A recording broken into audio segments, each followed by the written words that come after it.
Welcome to another episode of That Time I Got Reincarnated in the same world as an anime podcaster. He did it for season 2! I'm so excited! We are officially in year 2. If you listen to this, if you haven't listened to the other episodes, that won't be special, but to me, Kermit the Grog, aka Andrew, that was very special.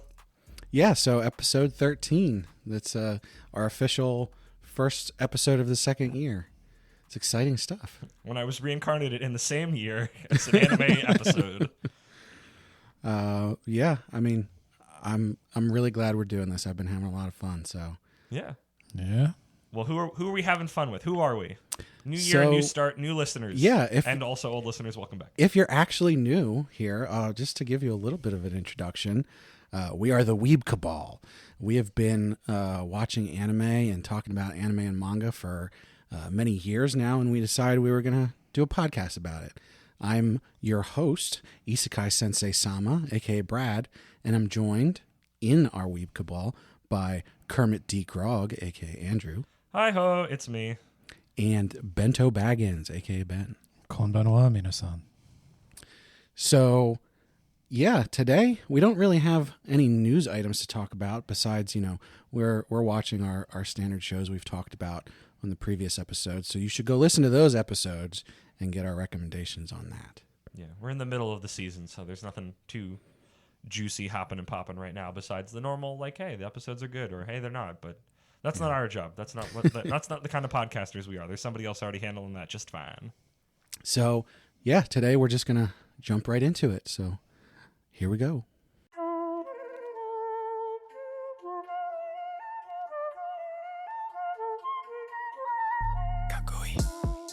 Have you guys noticed this really weird thing where in certain manga or anime, they'll have the monster, it'll be they'll say, this is a kobold, right? And it's a wolf.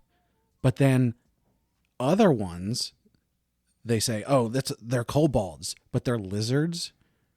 Have you seen that? I have seen that. Where does that come from? Like, you'd think it's the same creature, like the same name. So why is it a different kind of monster? I know the answer. Do you want the real answer? Well, what's that's the why fake we answer? staged this question to you, Ben. Yeah. Well, I mean, the real answer is the same reason that orcs are so often pigs. Yeah, I see that a lot. Moblins from Zelda. Yeah, and it's because that the D&D first edition manual had that. D&D later changed it so that kobolds were dragonkin and orcs are the big hulking tusked green monsters that they are today, and those either didn't make it over to Japan right away or they didn't catch on as big, and so the initial D&D 1.0 went in, established those ideas in the gaming and RPG community. And then the gaming and RPG community quickly became, especially in the 90s, the anime community. All of those guys were influenced by that. So I guess to that extent, the wolf type kobolds are technically accurate. Yeah, I mean, accurate as fantasy creatures are. Well, right. It's strange that they would change that though. I mean, it's a fundamental physiological difference. Well, it's also whatever you want it to be. Yeah. If you go back far enough, most of these things are just some kind of sprite or spirit, or they're not really differentiated except for storytelling or gaming purposes. Yeah. The orc one is interesting to me. I didn't notice that one as readily because if you think about orcs in the sense of like Tolkien or something, they're big, hulking, sort of humanoid creatures. Whereas the orcs in like manga, you get these pig-like creatures, but they aren't significantly different looking. Just the facial structure is generally different. I'm going to show my nerdiness here. Go for it. And like I just have to say, that's the point of this podcast. Yeah. Well, okay, but like the orcs you're talking about from Tolkien are the Uruk-hai. Oh. And I did this. I asked for this. yeah, the other orcs are synonymous with goblins, and they dwell in caves Stick and with such. us, people. And- Promise. yeah, no, we're going somewhere. Excuse me. I was talking about the orcs that are related to goblins. They are humanoid, They are humanoid. Yes, they're not pig-like. and they're big. They've never been They're pig-like. they're much bigger than the goblins. In the original Tolkien, orc and goblin is interchangeable. Oh, okay. Yeah, Well, that Peter is- Jackson screwed us then.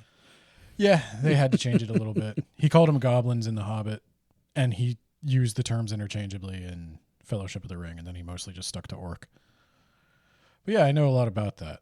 But it is interesting to see it all get translated through the lens of Japan, where I'm sure translations of Lord of the Rings are very popular in Japanese and in Japan, but the D&D stuff, they obviously didn't get the materials at the same rate we got it, but it Took root. yeah, it had such a heavy influence in their gaming industry that then went on to influence their anime, and the East and West kind of diverged at that point.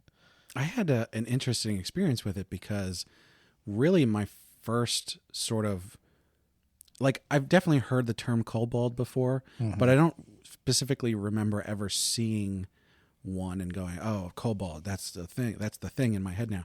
And so I really got introduced to it in manga, and so I'm like, "Oh, kobolds, they're wolves," and then seeing it elsewhere and going, wait a minute, they're calling those little lizard things kobolds. What the heck are they talking about? In World of Warcraft, they're rats. They're just rats. That's just They're rat men. totally That's wrong. even different than the other things. I think the main thing with a kobold is supposed to be a tiny creature about 2 feet tall that lives in caves. It's not. It's semi-sentient. It's not quite as intelligent as an adult human. Maybe it's as intelligent as like a human child. There is definitely a sort of a theme going with them where it's like kobolds. Sometimes you can like get along with them, even though they're technically monsters. Yeah, they're kind of supposed to be more semi-intelligent animals that they can speak, but they usually don't. They usually speak like children or. Although I should say there's one manga I read, an isekai, where a guy gets isekai'd to another world. Why did you look at me when you said that? Well, because I need to clarify. Okay. Not one of the 4 that isn't an isekai that I read. So he's isekai'd into another world as a werewolf. Okay. And so he becomes like the werewolf general, and he's like part of the demon lord's army and all that stuff. But there's these other dog creatures that come along, and they do like menial labor and stuff like that. And they call them kobolds, and they're like dog species, like dachshunds and German shepherds and stuff. Interesting. Yeah, they're really just like kobold. It's a shape of It's a like thing. a furry, I guess, like dog thing. But Yeah. the reason I wanted to talk about this was the bigger theme of today's episode is ways in which Japan kind of took things from the West and then how that mutated over time. And just the weirdness of, I like Ben's wording earlier of like looking at this thing through this really particular cultural lens and what weird little things they gravitate towards. Really big weird things. Well, And also really big weird things. And there's I really also- like kobolds. Yeah, I mean, not to bury the lead. Like, there's also the kind of unwritten rules that somebody who didn't grow up in a European-based culture wouldn't understand. Of like, there's Europe as it was pre-Christian. There's Europe as it was under the Roman Empire. There's Europe as it was post-Christianity, and we don't usually tend to mix those things. Like in all of our fantasy stuff, we usually pick. Yeah, there's a very clear delineation between like ancient versus medieval. Yeah, we Yeah. don't tend to mix our druids and our crosses. Yeah. But in Japan, they didn't quite get the memo. They're just like, this is all old European stuff, right? It's all the iconography. So That's a good point. There's like they use crosses all over the place. There's always this idea of like the priesthood and stuff like that. Yeah, but And it's yet, always like, what's it for? well, Like, right, because it's never like, oh, our singular god. It's like, no, we have this god. She's named this thing, and there's other or gods. a goddess, or the pantheon. But they still use crosses and stuff. And Yeah, you go, and they don't reference a what is the crucifixion cross or- for? or all of like having bishops and cardinals Yeah. and like a pope and stuff. So now that we've moved towards more, and I've taken the mic a little bit, like one of the main reasons, besides us generally wanting to talk about this kobold thing, because I find it fascinating that like they got Volume 1 of D&D and then just didn't, and then it just sort of mutated on its own. Was I was reading, talked about earlier in an earlier episode, Faraway Paladin, and just got to a point where it's just like, oh, we're dealing with the church, and it's got all the trappings of the church. Here's like the corrupt bishop, and here's the cardinal, and everybody's wearing the big hats and the frocks. Mm-hmm. But they have like a pantheon of gods, and Yeah. they're named like really like a grade schooler named all of the like Greek gods something.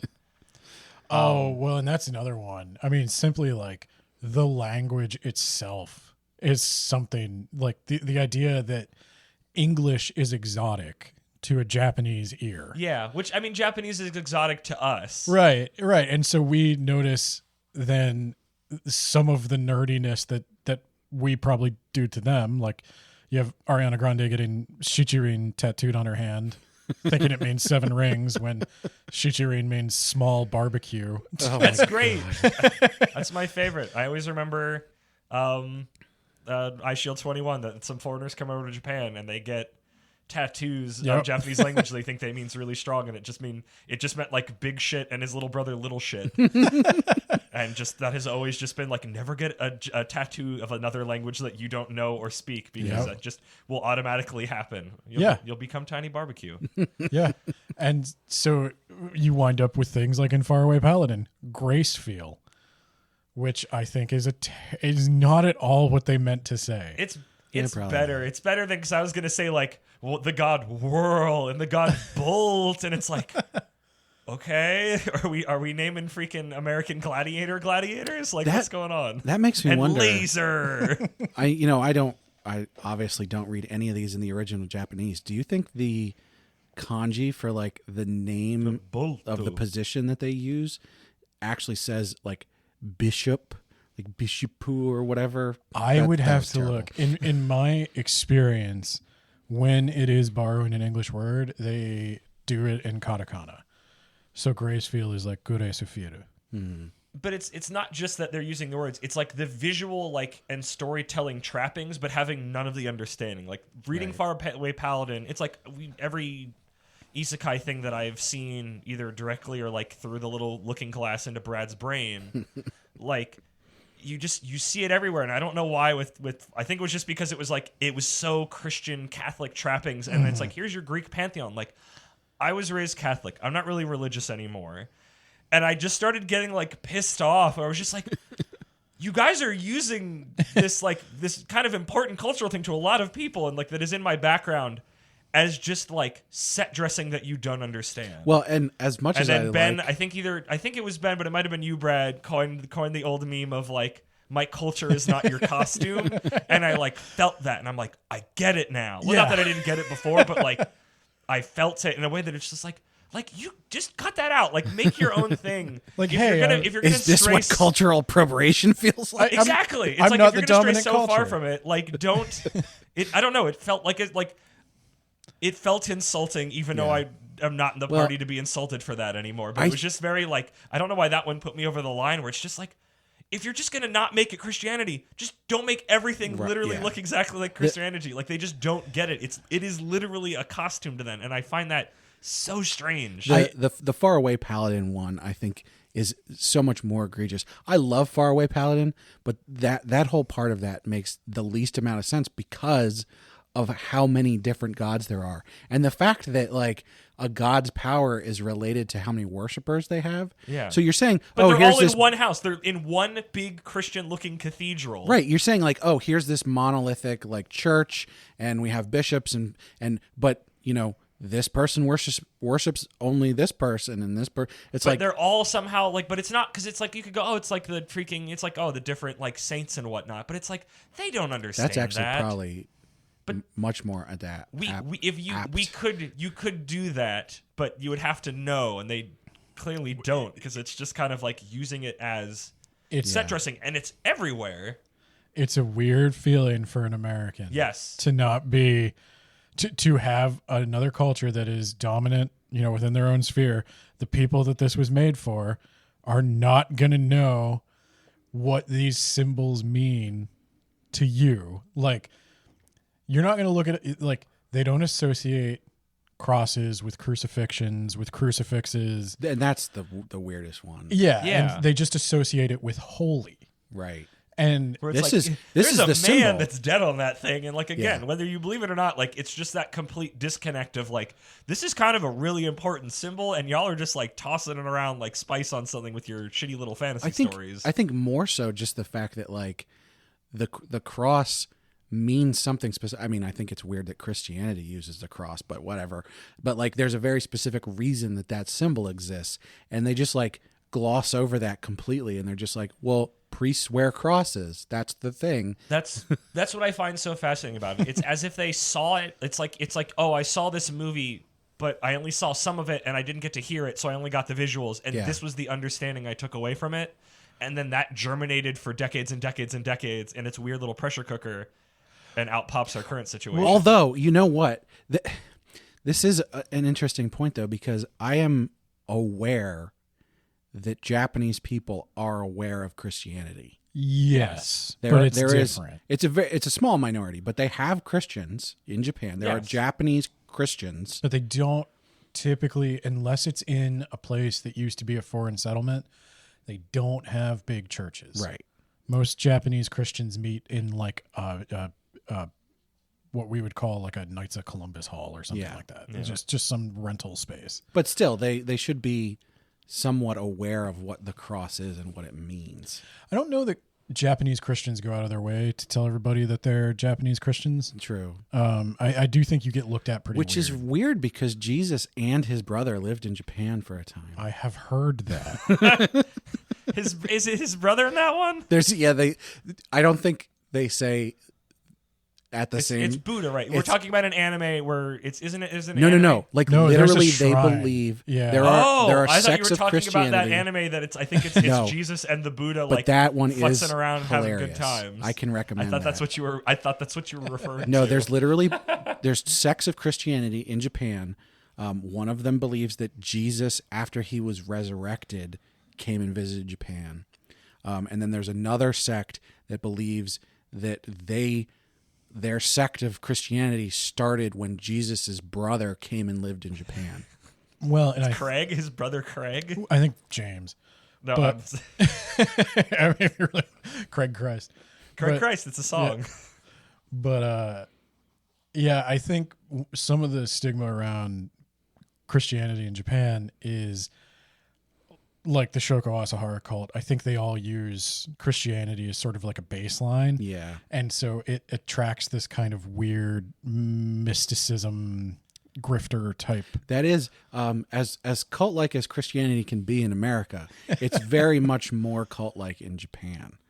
Yeah. Which is strange. But I do understand how they get to this point of not really getting the boundaries, because there's no written rule that tells us, okay, in D&D it's a fantasy world and you're going to have clerics and you're going to have priests, but you're not going to have like priests of the one true God, because this is a fantasy game and that would offend people. I mean, unless that's what your character is. I do remember long ago listening to people playing D&D 4th edition, and that there was the Jewish dwarf Banana Ramowitz who attempted to convert people. Jewish? He was Jewish. There's Jewish people in D&D. I mean, in this campaign there was. There Oh, was yeah, a you can dwarf do named whatever you Banana Ramowitz that was.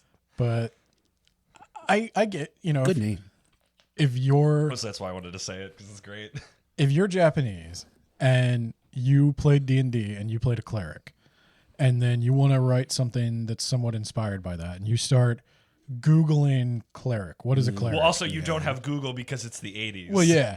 So you go to the library and you start looking this stuff up, and you're going to find this symbology, and you're going to think, oh, these Gothic cathedrals look so cool with the stained glass, with the spires and everything. They look intimidating and arcane. And you're just going to read into that, the combination of stuff you've been told about it, not understanding, because we don't usually write that. You don't have to write that in the D&D rule book, that like, this is a priest, but not like a Christian priest. But he looks like one, and he's got a lot of the trappings of them. We know where to stop, though. And Because like, we know, like, we even if you were not religious or were not raised religious, you have come against, living in America, you have come against a cross of Christianity at some point in some form. yes, In a meaningful way. You have been to a church. You've known somebody who is religious. You've seen the iconography. You know the Pope exists. And I can't fathom not having that. And I think that's why this both frustrates me and fascinates me. Where it's like, this thing that is just instant knowledge to my brain is like the weird mysticism that I get with learning about like Japanese Shinto religion and samurai and like yokai and all this stuff, because it's the whole like foreign is this like cool, exciting thing. And yeah. Mm-hmm. well, I think we've done that to a huge extent with the East. I mean, Orientalism is a big problem. Literally the fact that I'm describing East and West on a pretty consistent basis. So we're talking about D&D in the 80s kicking off a lot of this stuff. But we know for a fact that like at the end of World War II, a lot of American culture started flowing into Oh yeah, Japan. that's why Japan likes baseball. There's literally like I read a book about it. I think it was actually about Japanese crime. But it was just like all the American GIs being there. It's like one of the first Japanese pizza places was a crime hangout. Yeah. Because it was like it could make money and it made you super popular because I'm Japanese. What's a pizza? And it's like, let me tell you, it's one of the best foods literally ever invented. It's the perfect food. I'm thinking, do you know of like an earlier example, like pre-World War II, Disney. where that might have happened? Yeah, Disney. It's Disney. Disney was getting big in Japan. Disney begats anime, begats current Disney animation. There was in a some ways. story, I forget which animator it was. It was one of the guys who went on to be big in the Japanese animation scene. It's the Astro Boy guy, isn't it? No, I don't think it was Tezuka. I swear it's Tezuka. Well, Okay. Tezuka was big influenced by Disney, but Okay. for the specific story I'm saying, there was somebody who captured his unit in World War II, captured an American sub. Oh, I don't know this one. I'm excited for And the story. in the American sub was a copy of Fantasia. And this guy apparently like burned out the tape watching it so many times and like Wait. cried at. Yeah. No, this doesn't make sense. These I don't doesn't know. line When up. did Fantasia come out? You just said the tape. Or not, maybe not the tape. I don't know what they had a copy of it on. Why But- would no, I'm American GIs have a film reel of Fantasia in the 40s? Hey Siri, when did Fantasia come out? Fantasia is out at this point. They finish it before the war kicks off. Here's what I found. No, that's not right. But just I don't know. I'm Oh, no, sorry. 1940, 1936. Yeah. Yeah, I'm not saying they couldn't have it, but the idea of like this thing that people didn't like at the time being in an American GI sub when they're in the oceans of the Pacific seems outlandish to me. Also, you said that it burned out the tape. Well, It's the not a tape. It'd have to be yeah. a film reel. But he watched it apparently a lot and was heavily influenced by it. I could believe that. And That part.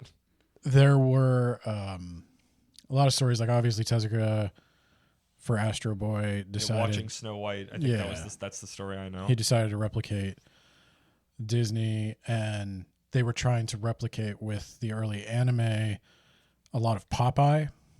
Popeye became a huge thing. Yeah, he's big. He was supposed to be the first big like Nintendo thing, and then they lost the. I don't remember if they lose the license or something happens, and that's why we get Mario because it's supposed to be Popeye. Yeah. Yeah, and one of the first Japanese exports after World War II was a Jeep, a toy Jeep made by a guy named Kosuge, I think. It became like really famous among collectors and stuff. But it was one of the few things that they could make. That was a big factor. Like after the occupation, a lot of stuff, materials were just scarce. All the industry had been bombed out. And so they made it out of junk, like stuff the Americans were throwing away. They got permission to raid the junk piles and like steal tin and stuff to make these things. But then, yeah, you got Tezuka copying Disney and animation itself being a loan word. Anime is short for animation. It's called Japanimation.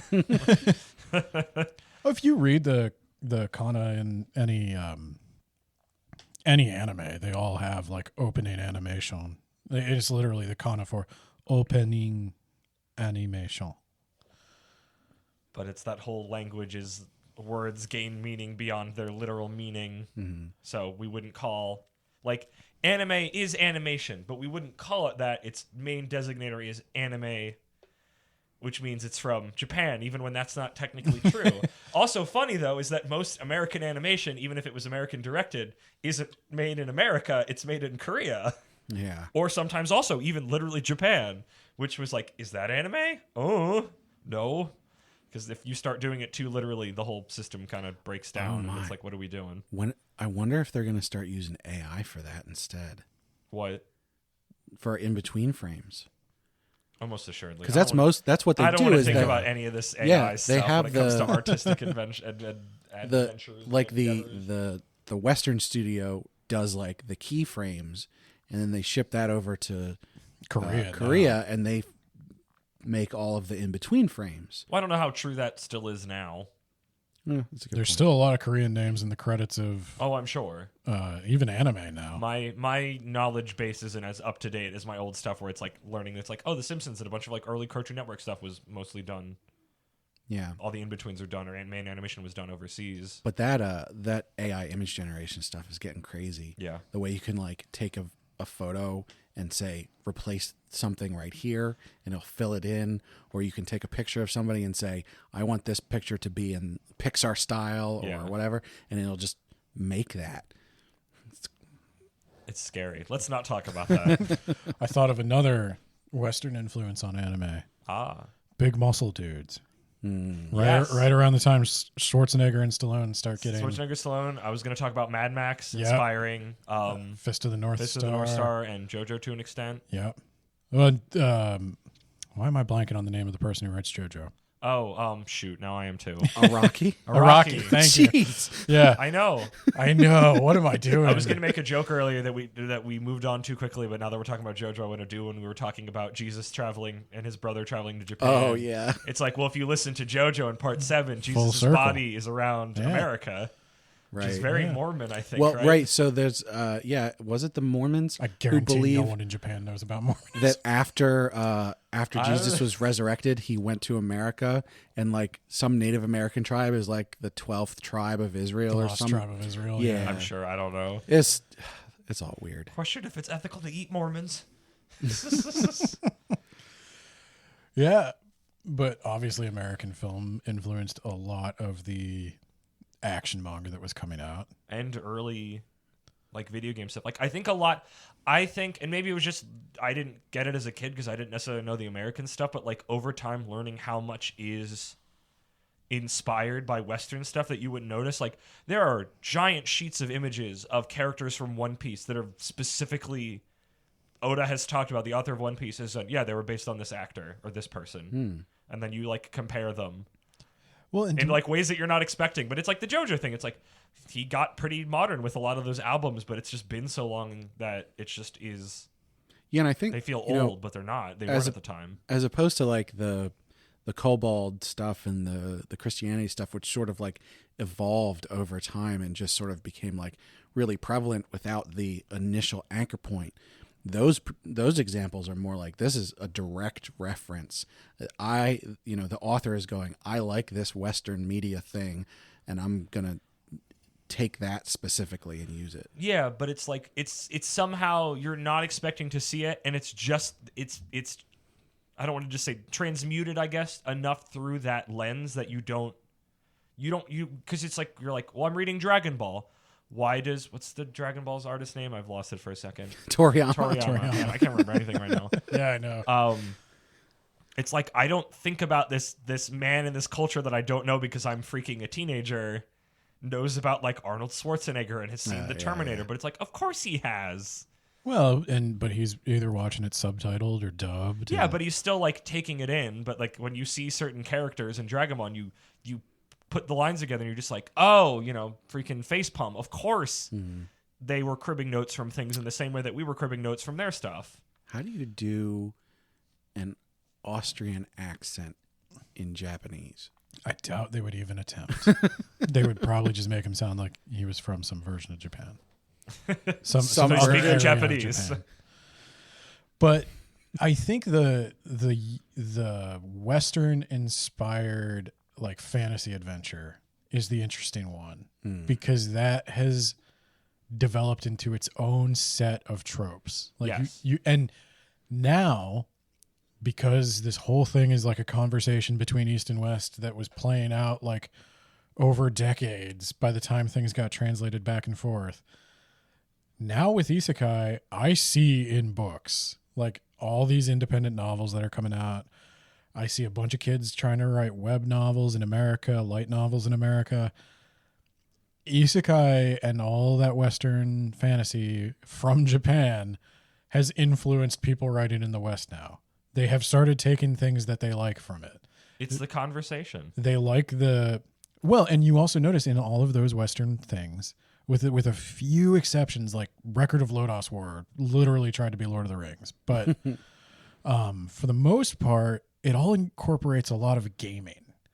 It's a version of the West. I mean, obviously Lord of the Rings is a version of the West that never existed, but like Dragon Quest. We haven't said it yet, but it's been it's been on the tip of my tongue this entire time. It's like that is the fantasy video game pillar. Well, so did that shakes calendars for the government. That shapes other games that have nothing to do with it. Like it's everywhere. That makes me wonder though, because like the general video game elements that you see in an isekai are very heavily influenced from RPGs. And MMOs. You have like these even more progression so. Yeah. systems. You have That's- like the that's skill Dragon points you're Quest. spending. That's Dragon Quest. But like, which was influenced by those people who were into that D&D first edition. that was like learning Okay. that this thing that I thought was very like, and that I guess that can come back to that whole like things seem exotic. Like I find Dragon Quest to be the most like rote nothing. Like I don't get why it's a staple, but because the pieces of it came from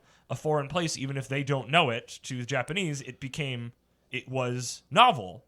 And to hear where we're just like, oh yeah, it's D&D. Who gives a shit? well, and that's the thing. So are those video game elements directly coming from that D&D base, or is there some Western predecessor of, the JRPG, just a regular RPG that is like influencing that? Because obviously, as a tabletop RPG, D&D influences that as far as like your stats and your progression and everything. But like, did that start? Were JRPGs first? No. So I would say, first off, this is a criminally understudied thing. I get frustrated with this. This is part of the reason I've been pushing so hard to increase my Japanese reading proficiency, because I have seen a lot of books I want to read about these kinds of like super niche histories, and they're only in Japanese. There is no market for them. I'm the only person who wants to read them in English. But there was one, Kermit lent me, the Legends of Localization for Zelda. I was just thinking about that. Hey, The magic book in Zelda it's Bible. was a Bible. It's a Bible. Yeah. And they had to take the cross off of it. Yeah. And there was a lot of stuff like that they had to get rid of because it was too occult, too weird for kids. And we were in the midst of a satanic panic when all that was happening. The whole big rebound against Dungeons and Dragons, which they never had. So they could just keep going. And so I do think RPGs started off way bigger in America, but you see this with manga too. There was a rebound, a moralist rebound that didn't happen in Japan. Mm-hmm. So Osamu Tezuka rips off Disney. I shouldn't say rips off. He's inspired by Disney. Heavily inspired. And then he makes what he calls manga. Whimsical pictures. Whimsical pictures. And then there's another movement that spawns from that. Manga becomes huge. They can't fill the magazines fast enough. Everybody's drawing manga. Also because it's like one of the only entertainments people can afford in post-war Japan. Yeah. Mm-hmm. But then all these people who are getting into like student protests and like maybe it's time for America to get the fuck out of our country. How did that go? They were quashed by the military. Yeah. But, Hey, buds, we still got Korea and Vietnam to go through, and you guys are right nearby, and we're going to stay here. yeah. But they start drawing gekiga, which are dramatic pictures, which is kind of like the manga that I love, the big, violent, hyper dramatic. You're berserk. Yeah, all that stuff. But like that same thing wanted to happen in America. We had the same student movements. We had the same rebel artists. But we had the Comics Code Authority that just shut that down. Our publishing houses were going out of business right and left while Japan was booming. And then I think the same thing started happening around gaming, where we kick it off. We've got D&D. We're starting to build all these complicated RPGs. And then we get a satanic panic backlash against it. And it kind of keeps it from being mainstream, keeps it underground. But Japan's allowed to thrive. They're allowed to make Zelda inspired by all of that. They're allowed to make Final Fantasy and Dragon Quest. And they can just keep going. And a lot of that stuff doesn't get brought over right away because of that satanic panic backlash. Like, that's why they had to change Zelda from having a Bible. And yeah, I think that's part of where the divides get worse. Like it's like two groups of the same species being separated by a river. And then one of them just evolves to have a different color or something. Yeah. An ocean. Yeah, or an ocean. Or an ocean. And so, yeah, A lack of internet and or phone conversation. but now that it's coming back, I think I have started to see a lot of people like let's take a look at World of Warcraft or something like that. World of Warcraft has paladins, priests, and the Holy Light. But they are terrified to say that the Holy Light is anything resembling any kind of like Christian Holy Spirit. There's no capital G's around here. Yeah.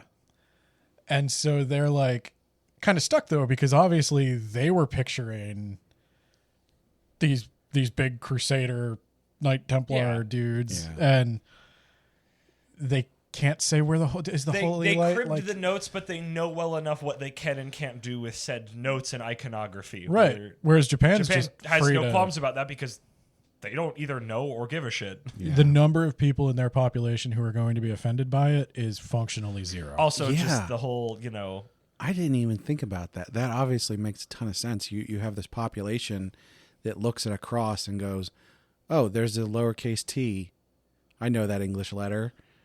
As opposed to a population who looks at that and goes, why is this thing wearing a cross, but they're talking about some like weird... Here's a weird one. The kanji for dirt is a cross on top of a line. Ooh. And I'm always able to remember it because to me it looks like a grave. Yeah. But they would just see dirt. That's... Wow.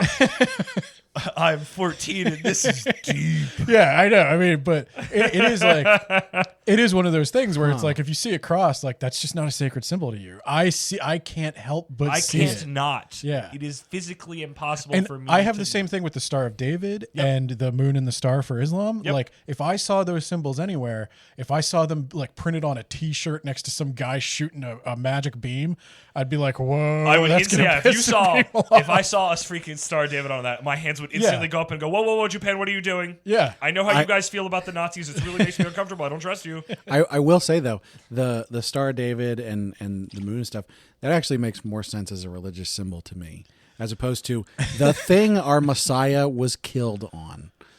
Again, they don't know. They have no frame of reference. Like, why is the I'm Bible saying- in the Legend of Zelda? I'm saying 'cause it's a from the magical West. book. I'm putting in air quotes. You're saying it doesn't make sense for Christians to use Yeah. it. I get why they use it. It's the most important part of the story that ties them all together. Yeah. But it's just This is not the interesting. podcast to talk about the nitty gritty of that. All right. But yeah, it's just interesting. Like your knee jerk reaction, what you were raised like in Japan. You're not going to hear about Christianity probably until you're like maybe 10 at the earliest. Like that's an obscure world cultures thing. Like they heard about that the same time I realized India had a caste system, and it's just not baked into my internal Yeah. prejudices at all. I don't. Like Japan does Japan really have like a modern religion? Like, do they go to something that is describable as a church? They have Like, traditions. They don't have any religion the way we do. okay, that was what I wanted to confirm. Yeah, because there's like everybody. I say everybody, but like it's definitely not everybody. Like you go and visit the shrine at the New Year because Yeah, or that's something. the thing that you do. You It's go like, to a Shinto shrine at the New Year. it's like, You're- do you believe in Shintoism? you have a Buddhist funeral. You I might was- get married in a Christian church. I was Yeah. thinking of like Persona 5 because it was something I played where they do have that you go to the Shinto shrine, but also like there's a whole little subplot that has you going to a church. Mm-hmm. And it's just like, was that a Christian church? Like, I don't like, I was trying to think and remember on it, but it just seems like it seemed odd. In all honesty, I sort of like that cultural idea of like, hey, we think these things are neat. We're just gonna do those things. Yeah.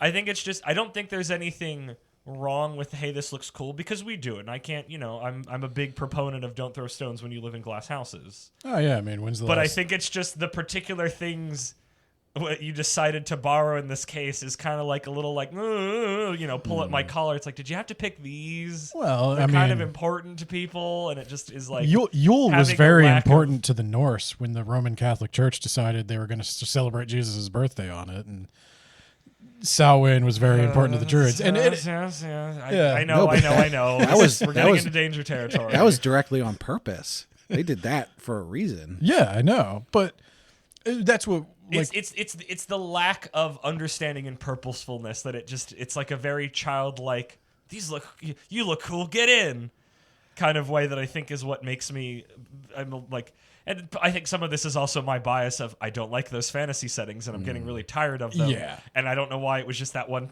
when I was reading Faraway Paladin, it finally like actively got to the moment of like needlessly pissing me off where it's like, it's not going to change. But it was just like I come back to that phrase. It's like, my culture is not your costume. Like, at least just have a little understanding of it, that if you're going to use it, like freaking tricks dedicated to witches. Churches in there makes sense. yeah, Implemented Right. correctly. Everybody's rocking and rolling like there should Well, be. and Like, that it was made- actually they in that series they were very clear. Like, this is Christianity. This is Earth. Earth. Medieval Christianity. Yeah. And like they got what they needed to right on that Yeah. one, and I was in for it. I don't Bring know. back tricks dedicated to witches. Yeah. Forgot about that until right now, and I'm sad about it again. I don't know that a Japanese student would have any reason to think that the Greek gods should have any more meaning than Jesus Christ. Or that they should have, Yeah. not even the meaning, that they should have the same iconography. Yeah. Well, yeah. Which just seems like, guys, come on. Well, and it But was also, like, I can't expect them to change. They have no reason. I'm going to keep freaking doing dumb stuff with samurai and a bunch of other stuff I've stolen from Japan or borrowed or what verb we want to use. Like, I feel like this is what a lot of these episodes come down to is I'm frustrated about this, but I shouldn't be. Do you Which is why I have remember? a podcast about it. Do you guys know that game Smite? I think it's a Yeah. MOBA. Yes. And it's all about old gods, like they're the characters, and they put in like Shiva, Yeah.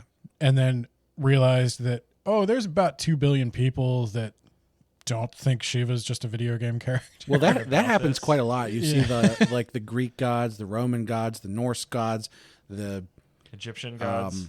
what is the religion called? Hindu? Shiva. Is it Hindu? Yeah, Hinduism. The Hindu gods, and they just mix all those up, Mm-hmm. and they're just like, yeah, all these gods. But then, don't you dare put Jesus in there. Well, and Don't you dare put another... but I'm going to shut up before I say something that But- should be cut. But Smite got in big trouble with India because they want 2 billion potential customers, Yeah. but they just weren't very sensitive to that culture because again, you're raised with you don't care about Shiva. Yeah. That's just Well, I It's should just say, a cool looking thing. it's just an aesthetic to you. Well, there you go. I guess, yeah. as a former Lutheran, I want to see Jesus in more fighting games. He's in fighting games. Have you not seen it? I don't remember what it's called, but there's one where he's fighting and literally his gauntlet's made of the cross and he can fight Santa. I think there's lots of gods in that one. There is. That's the bit. Right. I want to see him in more games like Smite. I want to see Jesus flipping tables. I want to see Jesus chasing people out of there. Is with Jesus a whip. under Yeah, copyright? Isn't there a Jesus game or a Bible game coming out that everybody on the internet was talking about? Is there? I think so. I The don't Bible remember what MMO. it's called. Let me tell you about a game called the U Testament. Oh boy. No, but I guess I thought I had a means of tying this together. For and me, I don't. for me, and I think for you, I roll my eyes when I see that aesthetic for a couple of reasons. And one is because it's kind of lazy. Yes. I don't mind that they borrowed the ideas and did their own thing with it. I don't mind that they have an incomplete understanding of, my culture or not even my culture. They just have an incomplete understanding of Christianity. But it's because they're all Dragon Quest clones. Yeah. It's not the fact that there is one of them. It's the fact that there are hundreds of them. Well, and it won't stop. It will never stop. I guess, I think that's why, one drop of rain is nothing. But when you're getting bombarded and it also, like you said, Ben, it's like lazy because it's just like, oh, we're doing like the Greek gods, but just everything looks like the Christianity thing because that's what it's always looked like and done. To give Japan one, I would say I'd equate it to the explosion of ninja movies in the 80s and 90s. Admittedly, ninjas aren't a religious thing, but that's why I said samurai. It's it just gets samey and lazy. It's an aesthetic people like, and they roll with it. Does that tie back to what I've said about isekais in general, which is like it gives you the starting point, so you don't have to explain all this stuff. People already know about it. We can get right into the story. Yeah, considering the number that are produced, it's a red flag to me. Oh, sure. It's not a final verdict. There are those like I like 90% of isekai are terrible. So. I liked Faraway Paladin. I didn't mind that there was a Christian nun who worshipped the life goddess in there and made bread. Hey, that was magic bread. I know. She was a vampire. Mummy. Are you my mummy?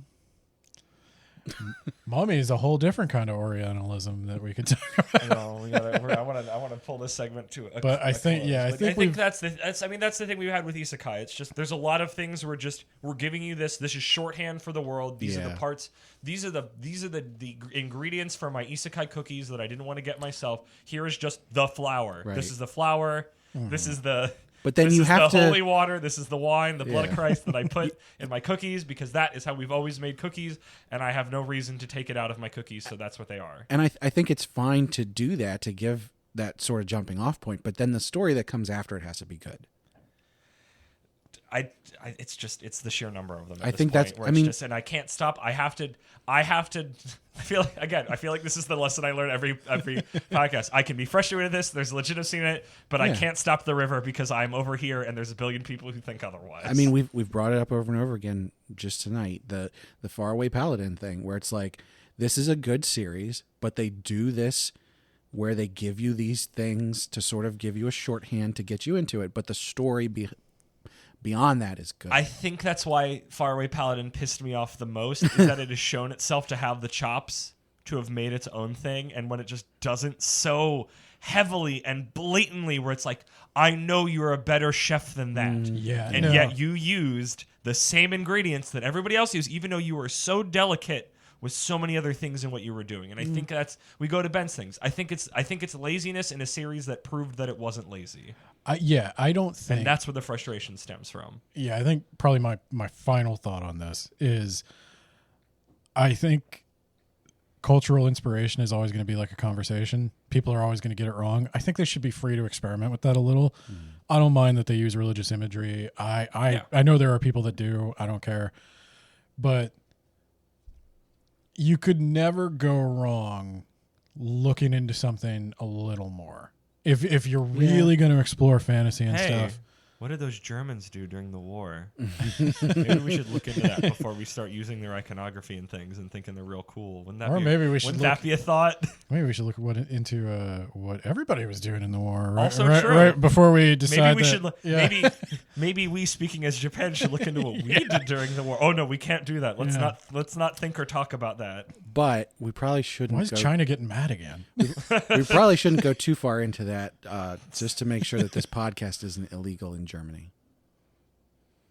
I think Germans are cool. I don't think Germany has an issue with it. We really need to end this segment, so this could totally get cut. But like my beef is that Japan super doesn't pay attention to what it did in the war, and Nazis show up as like not just the lowest of the lowest dirt in too many anime for me believe otherwise. Yeah.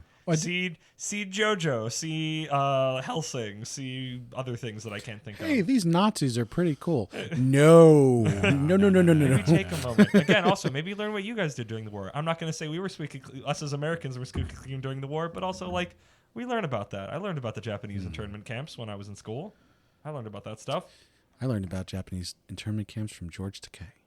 He was also good. Well, I was going to say, and that's the thing is, we do have No, actually, I heard about before. we have a much more diverse population, and Yes. so we have an understanding of these we have an things. increased sensitivity, or we should. There are people nearby to yell about it when there is Yeah. Muslim chanting in Legend Hey, of Zelda. Yeah. Japan has a diverse population. There's the Japanese people, and then there's the Japanese the people Japanese from people from Honshu the and- north, and then there's There's the Japanese people from when the they're south. translated, they sound like Southerners. Yeah.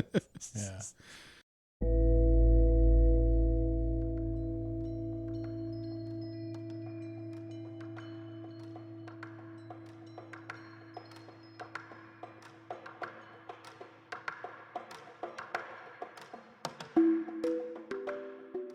So, we obviously can see a lot of Western influence in Japanese media, but it's definitely going the other way too. We've got a lot of Japanese influence in Western culture, and much more beyond just like we are reading Japanese manga and watching Japanese anime now. We are listening to your music and wearing your blue jeans. So, Kermit, I think you had some specific examples you wanted to talk about. Yeah, I thought this was really interesting. So I'm a pretty big anime fan, but like Western animation for television is definitely like my area of expertise. And I thought it was interesting that Disney recently, one is done and one is almost done, had two very specifically isekai stories. Not that we haven't had isekais in the West before, which I'm sure we'll get into this segment, but I wanted to bring up because you can feel all of its influences, but you can feel that isekai influences, this being a show called Amphibia, where a girl and her three friends are transported to a world of a bunch of amphibious creatures. And also freaking terrifying Dark Skulls beasts That's that are around. with all those little frogs, right? Correct. Yeah, I for whatever reason, I've seen lots of images and stuff from that, but I did not connect to the name. Yes, that is an isekai. They are transported to another world, and it felt very, for the time it came out, which was, I think it started just a few years ago, 3 maybe 4 tops. Like, very clearly, this is an isekai. This is somebody being transported to another world. They didn't need to die. I was gonna what is that Disney or That is Disney. is that the one that has like some really dark stuff in it? Yes, well, both of them do, because the other one I was going to talk about is Owl House, which is a similar thing, where instead of Amphibia, where it was a girl going to a like more medievally thing where everybody's Amphibia, and there's again giant terrifying beasts that are like straight out of Dark Souls. Owl House is a girl going to a spot that's more about like demons and witches and magic and stuff. But also another world. But yeah, very clearly another world. But I thought it was interesting because, I mean, like I said, like another world is not something that Japan invented. Like we've had transported to another world. You've gone down rabbit holes. You've taken red pills. Yeah. Oh, we can We go clicked our way magic shoes. farther back than Yeah. that. Yeah. We were a Yankee in King Arthur's court. But I think just with the popularity of isekais around the time of this happening, it just felt like a very apt comparison, I guess. And what I found more interesting, which I guess is maybe a jumping off point to ask our dear Professor Isekai Sensei Sama, is, I guess, small spoiler for both of these shows, they have a bit that at one point they travel back to their own world. Is that a thing that really ever shows up in Isekai, or is it usually just like, oh, they died, so all my business on my old world is done. Wash my hands of it. Yeah, I mean it's not a super prevalent thing, but it definitely happens from time to time. There's a couple I can think of where they regularly go back and forth. There's one actually that I really like where he inherits a house from, I want to say, his grandmother, but I might be mixing the two up here. And the closet is a door to another world. And so he regularly goes back and forth. He goes into this other world. He gets all these cool powers and everything. He comes back. He's like super good looking and fit now, even though he was fat before. But he's got all these powers and everything. And basically he gets to keep his crazy powers in the real world. But he keeps going back and forth. Like he'll go over to the other world and hunt monsters, and he meets the princess and all that kind of stuff. But then he comes back and he goes to school. They've got the rest of the normal isekai trappings, but it's just also he gets to go back. He's not just dead and in this other world. It's that one's actually pretty good. And then there's another one. It's very Lion the Witch in the Wardrobe a little bit when you said closet that opens up to a fantasy realm, which I guess again another isekai. Admittedly, before I wonder when isekai was like coined as a term. Well. Inuyasha had a well. So I still have to look into this, but I was reading some stuff online. Ben, are you familiar with Gilgamesh? Yeah. I mean, the epic of? Yeah. Yeah. Someone mentioned, and Gilgamesh as I said, is the first isekai. Yeah. I have to look into it. I have not read Gilgamesh. I'm sort of tangentially aware of it. But what do you think?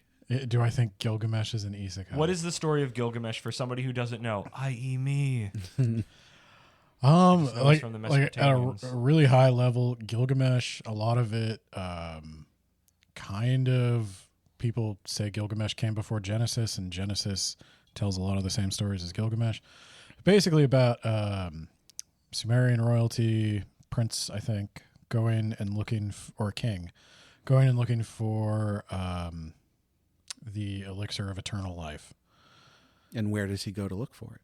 I forget. Does he go into... I was going to say, I hope he goes to another world of this whole conversation. Does he go into... I mean, I just thought he traveled. I didn't realize he went into another world. I'm going to be real with you. I don't think I've read... Well, I'll tell you what. I am going to read it. I'm going to look into this. And it's about Gilgamesh. At some point... I know he talks to a snake at some point. Does he talk to Enkidu, or is that a different story I'm thinking of? I think that's... It's the right pantheon. Yeah. Yeah, I'm pretty sure.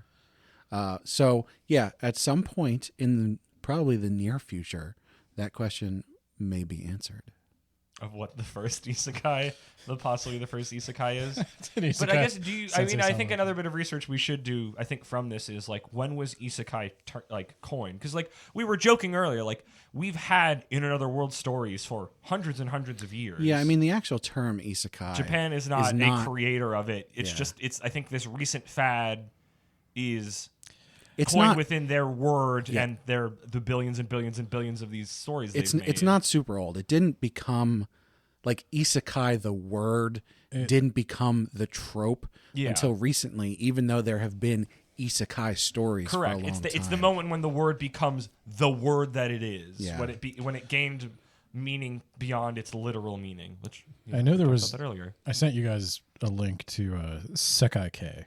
Yeah. World type, which is basically post-Evangelion stuff that was like Can Evangelion. you explain that? Because I read it and then didn't understand it. So I think the article was also very short and had no examples that I knew, so I was like, I'm out of my depth. Evangelion basically inspired a series of stories in which interpersonal relationships were deeply connected to the fate of the world. Like where one character forming a relationship was necessary to saving the whole world. Like that's a good way to get a date. What a weird thing. Yeah, with Shinji basically being unable to function socially, and that leading to, his decisions in the battles with the angels. I won't spoil Evangelion for you. You're not going to spoil an anime from the 90s? Yeah, I guess I could. I'm seeing a theme with some of these tropes between the isekai stuff where they get the harem and what you just described, Ben, and thinking about I don't know if it was just I was misunderstood reading that or was reading something else of the whole like, oh, the characters meet as kids and then later I guess I was listening to you guys talking on heroin. Listen to Heroin Addiction. They talk about that trope and how that the series they did it good though. There's definitely an episode in the future of the podcast where we talk about how the 90s stock market crash in Japan changed everything in anime. I mean, that was a part of my panel is the boom creates the 80 hero and then the crash creates the 80s and 90s edgelord. The thing is, though, I don't, as much as, sort of what is going on in the world and the way that affects individuals and their relationships is obviously a big part of that. I think there's more to sort of the isekai harem thing and the love triangle stuff and all that. There's which certainly- is You go to the other world and you find love, a thing that Well, you right. cannot find And- in life. and- So but- it's like I'm just seeing like my point of connecting a lot of those dots was like there's a bunch of tropes that show up a lot that is based around you as a male getting a date and doing very little on your own. No, and that's exactly it. That you hit my point exactly, which is the fantasy that a lot of the consumers of these kinds of media have is, how do I get what I want out of a relationship with another person without having to put any work in? Yep. Yeah, but I want to add one more thing to that, is that the crash of the 90s, right around that time is when you see the video games that are going to form the backbone of the systems that all the isekai copy coming out. That's where you get like, everybody knows what mana points are. Everybody knows what health points are. Yeah. It's going to create, because all those people, all they had to do, because they couldn't get jobs, like it was something like a solid, like I'm not going to give a number, but like a sizable chunk of university graduating classes could not get jobs when before they were basically guaranteed them. And all those people just sat around playing video games and reading anime. And that creates Reading anime. reading manga. That creates a whole generation of people capable of getting these, what to me seem like highly nerdy references. And I don't think if you didn't have the crash, there wouldn't be such a large group of people that could not just relate to the I can't get a date themes, but like also the whole like systemization and games and nerdiness. I think that stuff all became popular because there was a real need for like cheap entertainment, because I can't go to the bar. Cheap, gratifying entertainment. Right. Yeah. By the way, it's okay to say reading anime because it's subtitled. There's It's okay, Granddad. You were so right. yeah, I think it's interesting because I was just reading something on Reddit the other day about how there's this issue with a lot of men now in like the dating pools and everything, where their ideas of dating and relationships are severely warped. And I was thinking about this, and I think a lot of what it comes down to is the lack of socialization between boys and girls when they're young. Is a this lot of secretly it- becoming a backdoor thing for the episode we wanted to do about like dating and women in anime?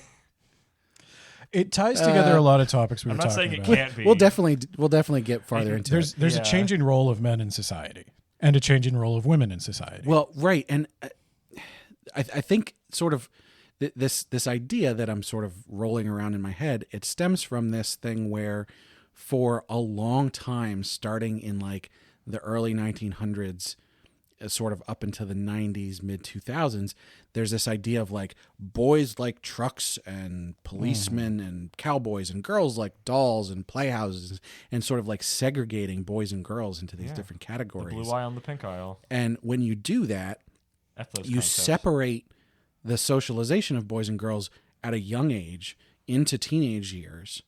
And for girls and women, this isn't so much of a problem because they tend to be raised to have like empathy as a you basic. mean it's not as big a deal for a girl to go against gender norms? Like, girl can wear pants, Well, but a there's guy that, can't wear a skirt. but also to sort of like understand men, generally speaking, and like not expect unreasonable things most of the time. There's definitely women who are like that, but for the most part, they're more raised in a motherly way to say like, oh, empathy is a good thing. You need to be empathetic. Yeah. Whereas boys and men tend to be raised with that, like, oh, you got to be stoic and not show your feelings and not playing with girls, not you gotta getting work, work, work. socialization. Yeah. Yeah, and so I think tying this back into isekai and Thank you. anime and everything, what happens is you get these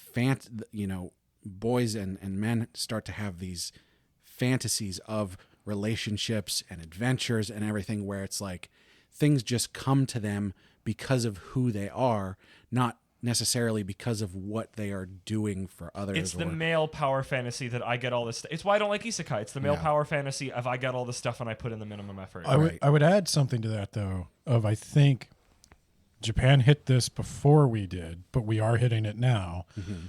Where for a long time, if you were a guy and you were fairly successful economically, which was easier to do. There were factories that you could go get a job at. Every town was kind of doing better.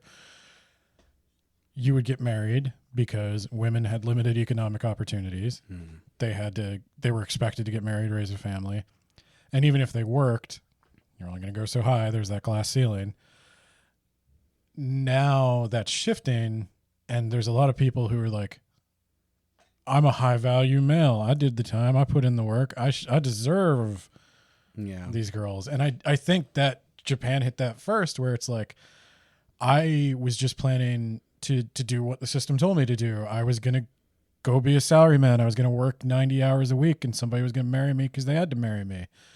And now that doesn't happen, and that's, what do I do? But there's also that, and this is sort of what I was getting at, which is like, men, instead of going, here is a human being who I want to interact with and have a life with, see women more as like a commodity. Here is a body I can ogle, not a human being I can connect right, with. and someone to take care of me. And and when I say someone, I don't mean someone. I mean like a thing that will make me dinner and tell me I'm great and like, yeah.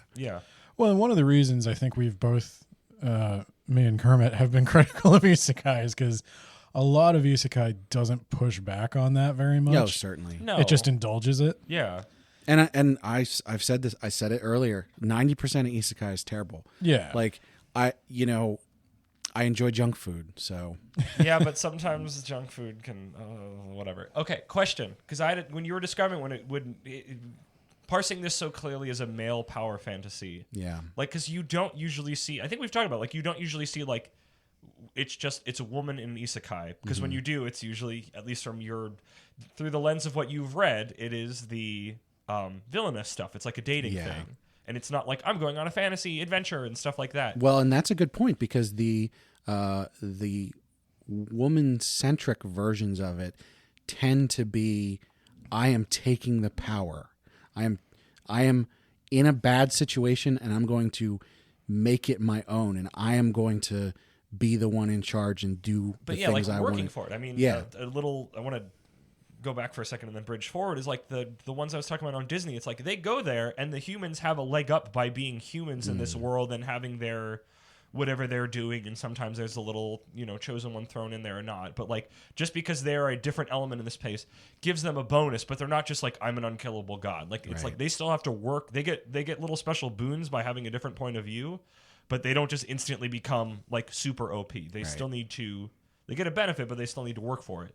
But you saying earlier that whole like the male power fantasy, and like Japan's not going to do this or not going to do it well, but just my freaking queer brain goes, it's like, imagine you want to transition, or you're transitioning, or you have, and that your isekai story is, why look like what I think I should be looking like in the other world, and exploring something like that. As like, because I think the concept of an isekai has a lot of very easy space to satisfy literally any fantasy of anybody. That was supposed to be. And it just happens to be dominated by the male power fantasy because that's the code. That's the vanilla. I don't know how problematic this is, and it may be. Lay it on me. I love cringing at Japanese things that get these things wrong. There's two separate series that pop into my head where two guys get isekai together. Oh, you've told me about this one, and one of them becomes a girl. One of them becomes a girl. And in both cases, they start off like, oh my God, this is the worst, and blah. And then they slowly start to go like, maybe this isn't so bad, and maybe I'm actually in love with my friend and all that. So I'm not saying that's bad. I think I'm asking for like actual like yeah. So have you guys heard the I'll relate this because this is a property that's heavily influenced by both East and West. The Matrix is it was supposed to contain a trans character in the original script, but they made them cut it. Switch was supposed to be AFAB in the real world and male in the self-image of the Matrix. Right. Yeah. But Neo was kind of, and the Wachowskis are trans. And and so publicly. Neo was kind of like an allegory for transitioning.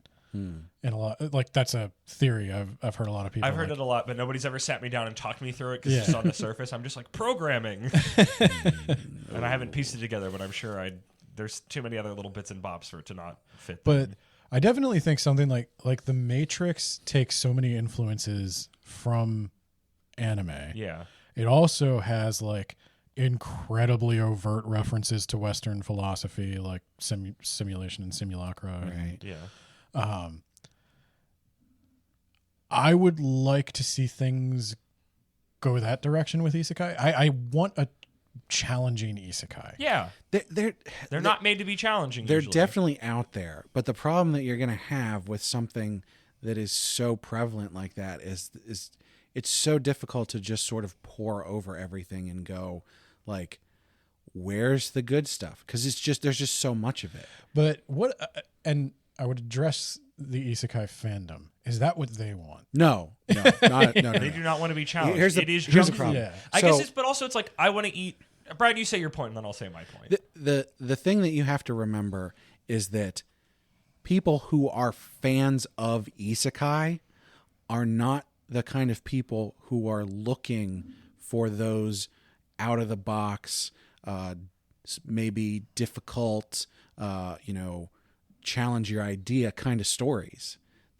They're looking for something that is quick and easy and feel good and power fantasy. But you could I think that's where my point was going to be. It's like I've got my own power fantasies that are junk food. They just don't happen to match these, but that doesn't mean they couldn't exist. Whereas if somebody comes, I think it was before we were recording that I was joking about there was like a meme that was like I'm in an isekai world. Oh, there's somebody selling female slaves. Oh, I guess when in Rome I'll do it. And then like an actual like historical figure. What was the name again? John Brown coming in and like murdering this man to free the slaves. Yeah. And I was like, why can't I get a power fantasy of somebody going in and just going, hey, this system's fucked up. What if I use my super god powers to fuck them up? I think and that would be very satisfying to me. That would be a power fantasy where a character could come upon a corrupt society, not because of some demon king, and they could use their god powers to like mess it up in a way that's really messy and a way that I don't have to think too hard. It's one of the reasons I come back to it that I love The Punisher.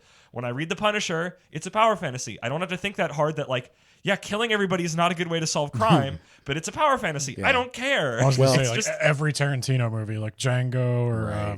What was I love Django. Once Upon a Time in Hollywood, Also where great. he just murders the Manson family with a flamethrower. It was incredible. Yeah. Like just that's... Inglourious Bastards. I don't think non-males or the male power fantasy don't want power fantasies. I think they just don't get them. Well, that's the thing. And so... But also I guess because sometimes I guess certain people seem to think that just there being queer characters and stuff like that makes it, challenging when it's it's not. I think what you'll see is that it will be... It's not that they won't exist, that they won't ever exist. And as soon as I come across one, you'll be the first to know. Yeah. It's just that I don't see very many people taking that on because it's not going to reach that bigger audience. We saw that with freaking Tricks for Witches, because Tricks for Witches is trying to dismantle a very correct and Catholic Tricks for church, Witches and Tricks for Witches stopped. Right, Tricks for Witches thing I wanted. is very progressive in a lot of ways. It was surprisingly progressive. Yeah. I was very impressed by it, and it didn't go. And I guess there's my point: is the audience isn't there for it, and it drives me crazy because like I love this power fantasy of this magic man effing up the church in the freaking colonial in the Dark Ages. I've seen more. What I would call, I guess, progressive or social justice-y, and I mean that in a good way. Yeah. Fantasy from Japan in the last 5 to 10 years than I have in my entire life put together. Yeah. I have a couple, like this is a different episode, is like good LGBT representation in manga. I have like, I think 5 I could name. Wow, that's more than I. that you could be confident, because I know there's a lot of Yeah. people who like to like bend in a bunch of shapes for all the cross dressers to make it work, and most of them are just like, no, you. No, there's I think like Not Your Idol is a good one. X-Gender is a good one. There's a few others. I think this will probably wind up being its own episode. But Yeah. I do think this is another interesting thing about East and West is the things that are like moralistic for us across the ocean are very different. Yep. Yeah. Like in our media, there has been, because we have a diverse population, there's a huge push for diversity in America. There's a huge push for representation of all kinds of gender and sexual orientation. Nationalities. Literally, those two I named, Amphibia and Owl House, both have their leads are people of color. And Owl House is also one of the gayest shows I've ever seen. It's incredible. Yeah. Whereas Japan, everything takes, Doesn't. It's all it's for the most part homogeneous. all their stories take place in Japan, starring Japanese people who are Japanese. Or they take place in pretend Europe, medieval Europe. But I do think Japan is realizing. But they start in Japan and then go there. I went into isekai where somebody isekais to France and then is disappointed.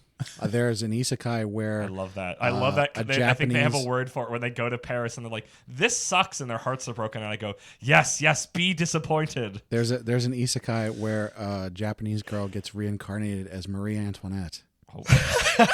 Ooh, ugh. That's So rough. Rough. I don't know if it stopped or if it just stopped being scanlated, but it's actually pretty good. But it's very. I'm very wondering early if on. Marie Antoinette is a more complicated figure than she gets credit for. Oh but- yeah, It's not. I don't know if a random not Japanese historically person writing accurate. it is equipped to tackle Maybe whatever. they that's were more just a big- historically accurate than yeah. you'd think, though. I was gonna say maybe they did a lot of. I saw one where there's a a young adult series I've been kind of paying attention to. The first book is called Iron Widow by Jiren J. Zhao, and it's like a medieval mecha Chinese inspired. Whoa. Yeah, it's all over the place. What's a medieval mecha? They make Mech? mechs out of the corpses of monsters.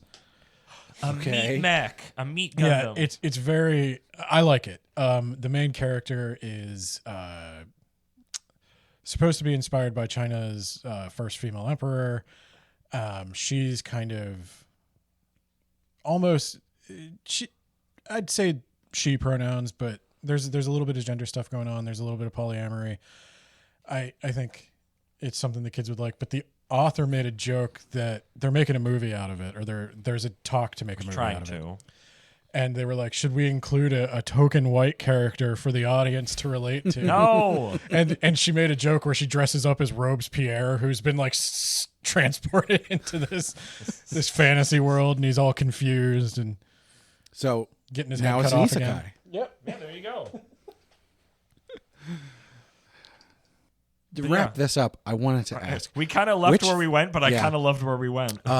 Just bringing it back to Amphibia and Owl House. Which is the one where the one person gets stabbed right through the chest?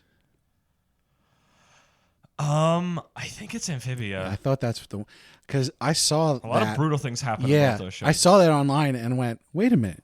You said this is Disney. Yeah. There's a sword sticking out of her chest. What the heck?" They also got a gay kiss on it. It was women, but it was still very exciting to get that on children's Wait, television. isn't that Owl that's House. Amphibia? Owl House is. Yeah. Owl House. Amphibia is not queer, but like Owl House is like Yeah. very queer. There's an NB character.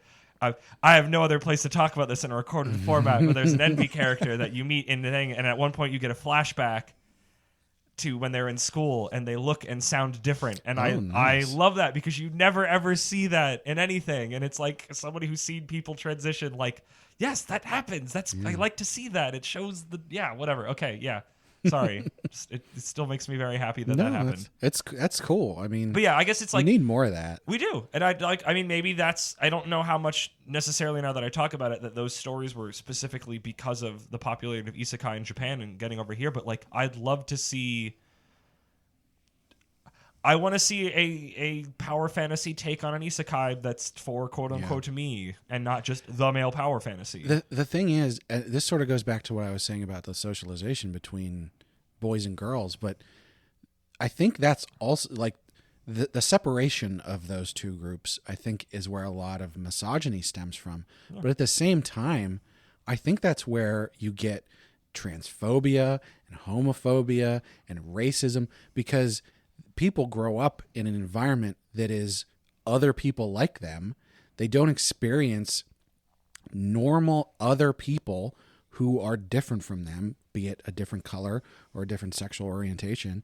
And then they grow up and they only see these weird, distorted things in, the news or whatever, other media, or Christianity that they have no concept of, right? But and so so it's just they have the notes they've just sort of osmosis. They don't have a reference for real people who are these things, and it just sort of spirals from there. Do you know one of the first things I noticed about Chainsaw Man? And it was that everybody wears the same suit. Yeah, it's great. Everybody wears this, because that was one of the first things I noticed about the world. All the devil hunters. Yeah, it's gray. It's almost genderless. Yeah. There's just the only color is the monsters. Well, when thousands of people are constantly being horribly massacred, it doesn't really matter what you're wearing. No, and it's what gives Chainsaw Man that air of depression. But it was one of the first anime in a long time, and especially when Chainsaw Man starts with that whole like, I want to touch a boob. Yeah, they cleaned it up in the anime a little bit. He doesn't say boob. He says like, I want to be with a girl or something. No, he says something about a boob at some point pretty early on. Yeah, I'm pretty 100%. Sure. I thought he didn't say boob. I thought he wanted to touch Power's chest, but yeah, he might have said chest. I don't know. I think there's an earlier part. Still whatever. The same thing. But yeah, but Opie. But I thought that was interesting, and for as horny as Chainsaw Man presents itself to be, you think it's going to be one of those like, oh, this is going to be gore, this is going to be sexy, this is going to be. It's not though. It's not, and it's just weird gore. that it's not. And then reading that guy's horniness. It's just sad horny. Reading that guy's one shots though, they're all these like depressing humanistic stories that usually involve like death of a close friend or something like that. It's probably dealing with some stuff. Yeah, but I like that. I felt like I was reading something real. Yeah. I'm not ashamed to tell people I read Chainsaw Man the way I am ashamed to tell people I read Love Hina. The book series I May Let You Burn. Oh, I forgot. Oh yeah, we gotta figure out. You can TikTok cold outside. that. We could use them. Oh, we're gonna freaking record the hell out of that. It's gonna be great. I'm excited. You do the like the Office Space scene with the printer. Yeah. Yeah. We'll bring the robes. It'll be a whole ceremony. So, Kermit, we got really off topic, but did you have anything you wanted to close us out with? This isn't where I thought we were going, but then I didn't know really where it was going, so I'm kind of actually really happy where we went. I'm very happy with that conversation. Just wanted to make sure there weren't any key points that you wanted to make.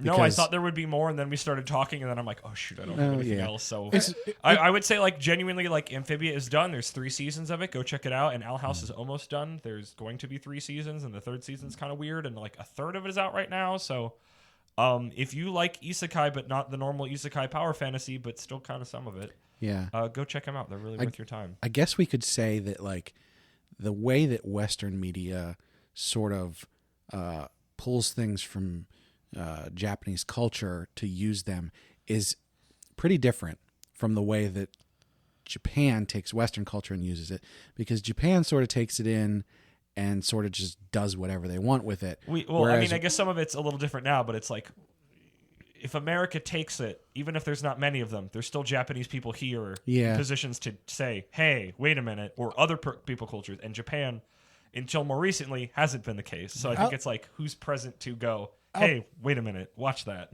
I'll pause us breaking our arm, patting ourselves on the back, because we did do the jelly donut thing. We did plenty of erasure back in the day. Oh, no. There's plenty of that. What I'm getting at is, like, short of, your great examples of those shows where it's like they're using that isekai format, we don't really have a whole lot of, like, we took this trope or whatever from Japanese culture and we're using that. It's more overt use always of, feels of like things like samurai and ninjas and stuff. Well, like no, there's that. some of that if you're. I mean, again, it's watching a lot of American cartoons and whatnot. Like you can see some of the inspiration, but it never feels as blatant as it is in actual anime. Yeah, I don't It's just think it always feels like this is very clearly inspired and not like we took this wholesale as a storytelling thing. It's like, oh yeah, we grew up watching Dragon Ball like you did, so we're going to use this as like a story beat. right. I would temper it again. I'm going to say, like, I don't think Disney has the best history of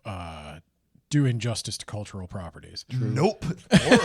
or queer communities. Yeah, I think Mulan is nothing resembling the original Chinese poem. I think there's a bunch of stuff like that where we do the same things. Yeah. But I think it's good to talk about. I don't think I'm not interested in assigning a lot of blame or saying Japan does it worse or better than us, but it's interesting to talk about, and it's fun to see it done to us for a change. I'll tell you what.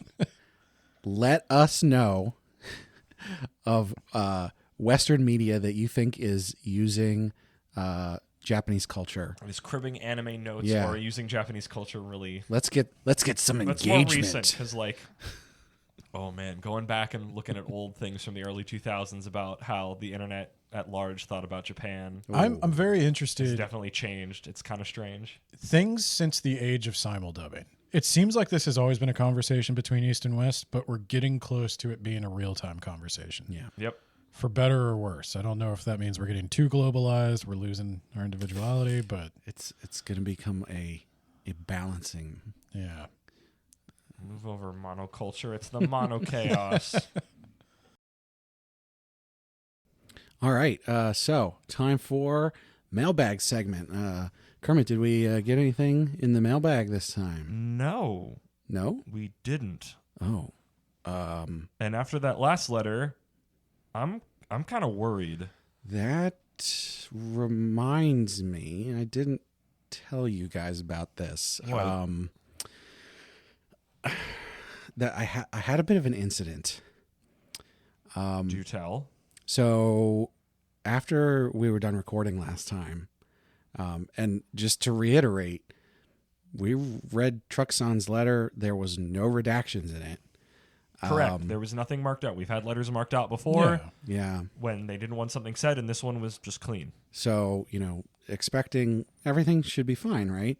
And I'm unsure if this is related, but it was very suspicious. I was walking back to my car, and I decided I was going to record a little thank you to everybody for listening for a whole year, and I wanted to sort of reiterate how I felt about that. But I almost got hit by a truck.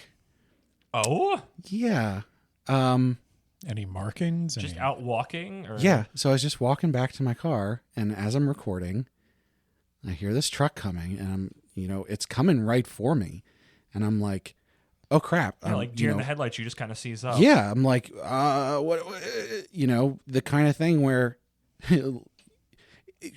just short of life flashing before my eyes, and all of a sudden, just as this truck's about to hit me, I'm thinking like, oh, I'm about to die. This really sucks. Another truck comes out, and I didn't even see this other one, and just completely slams this other truck out of the way and misses me. Wild. Wow. And I didn't know what was going on. Did you see if there was like any markings? Ben was asking that. Like, Yeah. were they just What did the truck look like? like was it a License particular plate, color? Oh. red truck. I didn't even think about. I didn't. I mean, obviously, like that was a traumatic moment, so like you're Yeah. not always gonna remember everything. I didn't. Oh my god! I didn't even think about that. I just got out of there. I don't blame you. Yeah, it's wise. so I. You think that's related? The timing is very suspicious. Like, isn't it weird? Like, why in the little neighborhood around my apartment, a truck would almost hit you, and then another truck would hit like that? I don't think. Waiting, Especially you 'cause, didn't hear that? No, and especially because like I feel like that would have come up in You the didn't- news, and you didn't I definitely hear didn't it. hear that. You didn't see a wreck outside? No, Huh? no. I went out walking like I did every morning. I didn't see anything. I know where What you the park. heck? It's strange that they would even be able to get up enough speed. Well, I don't know what was going on. I'm not gonna venture a guess at this time. I'm I think, sure we'll find out given some time. I think something's up. it was a random fluke. That, Actually, yeah, it's Let's yep. Let's keep our mouth. It was shut. a random fluke. Let's keep our It mouth was a shut. random fluke. Wink.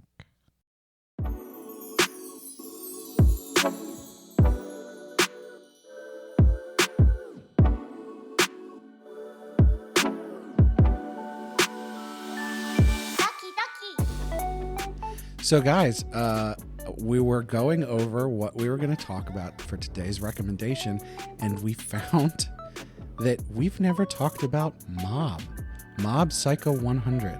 Mob Psycho 100. We've been watching that for a long time now. One of our first ones we watched. It's season 3 is going on right now, right? Correct. And it's great, but we've never talked about Wait, it. I want to. What's this segment called? Anime book, not a book. Love. Okay. Mob Psycho 100. Yeah. A good anime. We've never read the manga personally. So I believe we watched season 1 together And at some season point. 2, yes. Yeah. So, funny story about that. I actually accidentally started watching season 2. I was like a couple episodes. I think in. you at least got the first few episodes of season 1, didn't you? Yeah, no, because I remember you coming in and being like, "This." You're like, "This is really confusing Yeah. to get in on." You're like, I'm wondering when they're going to go back and say like how everybody got here. Right. And it's like they did. You just experienced you Benjamin Button this anime. Yeah. But despite all that, I love Mob. It is. What is it? Let's describe the show. I don't want to just don't just come in and go, this thing's great, and then not describe what it is. How do we describe Mob? Mob Psycho is first off, it is from the writer of One Punch Man, because there's a lot of concepts that are similar. So One Punch Man has this man through fairly straightforward mundane things has the great power that he can destroy anything in one punch. Mob Psycho 100 sees a teenager. I think he's in like junior high. Yeah. He's 14. He's 14. He's not actually named Mob. It is a nickname, as putting it pleasantly. Shigeo? That sounds about right. But he is like a mob in like an MMO. Like he's just sort of Mabukun. he's just kind of present. He's not really fully in charge of himself, so to speak. But he also has like psychic powers that could essentially destroy anything. Yeah, so as So far that as One Punch Man kind of as far as feeling we comes in. know, he is the most powerful psychic in the world. Correct. It's got a similar but definitely different and same feeling the One Punch Man, where you build a big problem and then it is defeated. Yeah. But where what's the guy from One Punch Man? Saitama. Where Saitama is like, I've got this power and I'm depressed because I want to use it to its fullest and I can't.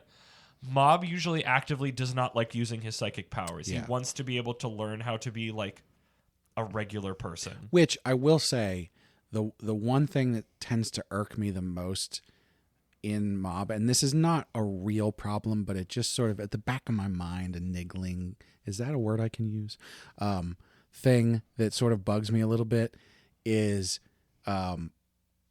there's all these situations where he could potentially very easily resolve, and he doesn't because he's like not confident in himself and he doesn't want to use his powers if he doesn't have to and all that stuff. Yeah, his powers, especially going off the chain, is based around his emotions, and this is Yeah. where the 100 name comes in, because over time you will see his like little emotion gauge fill up, so it's like, oh, Mob's emotion gauge is at like 62% after he has like a particular interaction with somebody, and all of this sounds very like shonen anime rote, and Mob is like, even though it will play with those trappings, it just isn't that. It's almost shonen battle anime in reverse to an extent.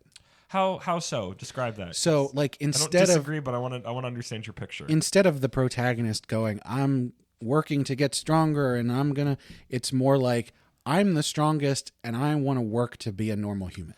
I want to work to be a not just a normal human, but like a complete human. Like this Yeah. is an anime that I found that does really good stuff with mental health. To spoil a thing in the beginning that is literally one of my favorite things and is now donning two of my workout tank tops that I go to the gym in. They have this big thing early on where it's like, oh, Mob doesn't know what to do, so he joins the like occult club, which is this crappy little club. They're all kind of losers, like tucked away in this corner of the school. And then a bunch of these big jock guys come in and go, hey, unless you can like actually prove yourself as a club, we're taking over this space. And you're like, oh, it's the jocks beating up the nerds, whatever. This sucks. And then you learn it's not that, it's the Body Improvement Club, and they're the most wonderful supporting guys ever. And these occult guys actually kind of suck. And Mob joins them, and even though he's like not in the best shape, like genuinely tries his best, and they're all supportive of him. Yeah. And like just over the time of the episodes and the seasons, seeing him like genuinely get stronger, not in any like incredibly meaningful way, but just as like a human being, like physically stronger. yeah, just like because like in the beginning when he's running, he gets exhausted really quickly, and it's not like this ever comes up in a fight. This isn't like Goku training in like the freaking gravity chamber. Mm-hmm. This is like the joy that I get going to the gym and like, oh my gosh, I upped my weights. Yeah, it's not like, no, I can punch a train. It's just like it genuinely body improvement. Yeah, it is a very realistic, exercise and improvement. He runs a 5K and he finishes. Yeah, Yeah, and that's what that's what it's about. It's not like, oh my gosh, he's the fastest, or oh, when he gets into these big psychic fight problems that these come in. It's like, I mean, if I want to go in a really big metaphorical way, they do, but like in the actual physical sense, they don't. But it's about like I've never seen something where watching the character grows so organically that you can see it over time, where it's kind of slow, but you see it in moments as he's interacting with people over the seasons where like he's getting more understanding of his emotions. He's more in control of them. He makes more decisions for himself instead of just following along what's going on. Right. But he's also confused with some of that, and it's just, I don't know. It's very relatable. Mob Psycho is what Stan Lee wanted Spider-Man to be, but Stan Lee is not a very good writer. It's like Spider-Man has great power, and that should come with great responsibility. Same for Mob, because Mob has a teacher who tells him we don't use psychic powers to hurt people. It's like knives; they're tools. Well, and it's also important to note that when he was a child, he accidentally hurt his brother with his psychic powers, and so he, and they sort of get over this in the first season, but he's got sort of like what could be described as a mental block on it. Yeah. Even though he can still like use his powers, he's very afraid to use them because he doesn't want to hurt anybody. Right. And like Peter Parker, he's a nerd who is trying to sort of find his way in the world, try to learn how to talk to a girl he likes who he happens to have grown up next to. Gosh, I want a side tangent there. I never trust anime when it comes to like, here's the girl that we have not spent any time with. Mm-hmm.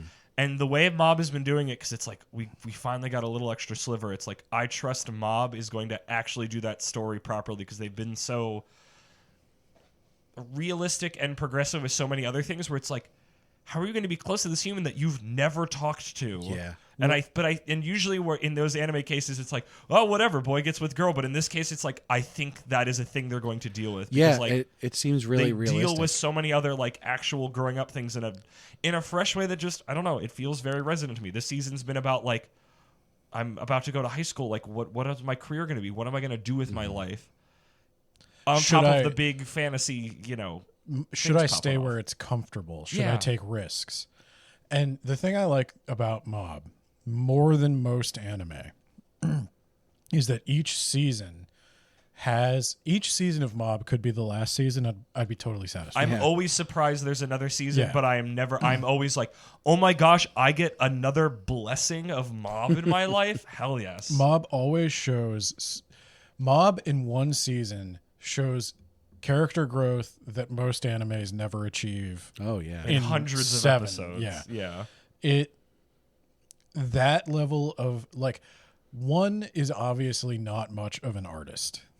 I love his art style. One of the things I do love about Mob is the look of it. It's so, these are parents that actually look like parents I've met, and it's very satisfying. I like one's imagination. Yes. But I definitely think the characters he creates, the things he writes, he's just doing something that a lot of people have tried and failed to do. Mob tells a human story that many people have tried to tell, like with Spider-Man. And I'm bringing that up kind of as a joke, but kind of not, because Stan Lee, if you ever saw the interviews with him, was like, Peter Parker's a different hero than we've ever seen before because he's just a regular guy like you and me, and he has to worry about running out of money and not being able to take Mary Jane on a date. And it very quickly just turns into he's Spider-Man. He can do whatever he wants. Yeah, he's definitely going to marry the hot redhead because he's Spider-Man. She knows he's Spider-Man. That's awesome. And Mob never does that. Mob is constantly, initially in the first season, it's Mob Psycho 100 because he's afraid of losing self-control. He's afraid of showing emotion because that's when his powers come out and that's when he hurts the people around him. But then he gets over that. He starts using his psychic powers to help people. And they just manage to do character arcs and write stories in a way that most other animes are not interested in doing. Yeah. While also having some of the best animation. Yeah, it gets to eat, it gets to have its cake and eat it too. It gets to do a very usually anime bungles these stories or doesn't do them with this level of feeling and depth, but also it just has fun, actiony, funny moments that are very anime. But it just does it so flawlessly, and I don't know how. We definitely need to drive the point home that on top of this sort of somber growth and introspection and everything, a very human story. It's very funny. It's very funny. It's very over the top. Yeah, the animation's incredible. The action is gorgeous. The amount of times that I laugh during Mob Psycho 100, it's the reason I usually like to end with it when we have our anime nights. It makes me feeling it's what I want the most when I'm consuming media. Here is a fun, fantastical thing that also has a deep, meaningful thing that makes me feel things, but it's not just there's moments of depression, but there's moments of here's looking up in the way that doesn't feel cheap, or let's go have fun, or oh shoot, we got to deal with this thing. It just and it feels I feel the full gamut. It feels collaborative in a way that not a lot of anime projects do. A lot of anime is based on manga or a light novel or something like that, where it's got a very rigid, defined storyline. The manga basically serves as a storyboard. You're just kind of locked in. You know that the fans of the manga, which are going to be your primary audience, want to see exactly what they saw before rendered in animation. Whereas with Mob, we're giving a lot of credit to one, and I think he deserves a lot of credit. I don't think any of these storylines are in the webcomic. I think hints of them are. Oh, have you read them? I've seen the webcomics, and they're very bare bones. They're designed to be read as cell phone comics. Okay. I don't think they get anywhere near this detailed. Oh, visually, no. Or even in the story. I'm now always mistrustful of all that ever since we looked at the manga for Ranking of Kings and it looked like a shit post. And I was like, there's no way this freaking manga inspired one of the most beautiful looking and moving things that I've seen recently. Well, I think that's sometimes good where you get, concept by so-and-so, and it's good concept, and they did a lot of work. And it still has a style on it visually. The characters are all weird geometric shapes, and I find them very charming. But it gives the director freedom to be a director. It gives the animators freedom to play with their style. It gives the writers freedom to write different scripts. You're not locked into doing the, Namek arc this time. It's genuine and empathetic. I also want to point out, the other characters are so well done. Obviously, Mob is a very complex and deep character, but all of these characters that surround him are just so well executed and have many layers and things. We're going to talk about Reagan. Specifically Reagan. We're going to talk about Reagan. Who is ostensibly Mob's mentor. Yeah. So he's basically a con man. So he's a shyster. He says that he does exorcism and stuff, but he actually has no psychic power. And he then uses Mob, because Mob does have psychic power, to basically gain a leg up in the world and become a real medium or whatever. He's also I think even before Mob comes into the picture, he's technically lying to people, but he uses his skills to still help the people that come in to deal with their problems in usually comedic but still meaningful ways. And that's the thing that gets me the most with him is that you've got these different levels, because if you just look at him at sort of a surface level, you get this he's a con man, shyster, he's lying to these people, he's taking their money because he is a little money obsessed at But times. then you get a little bit deeper and you're he is actually solving a lot of problems for people. He genuinely wants to help Mob out on his journey. Yeah. He not and just Mob, as like a teacher, I tell you exactly what it is, but like as a mentor is a good word for it. Like he is trying to guide him along to make good choices. But and then on top of this, there's one point where he is basically telling Mob, like, you're still just a kid. You don't have to deal with adult problems. And Mob is like, oh, right. I don't have to be all depressed about this. And somehow like transfers all of his power to Regan.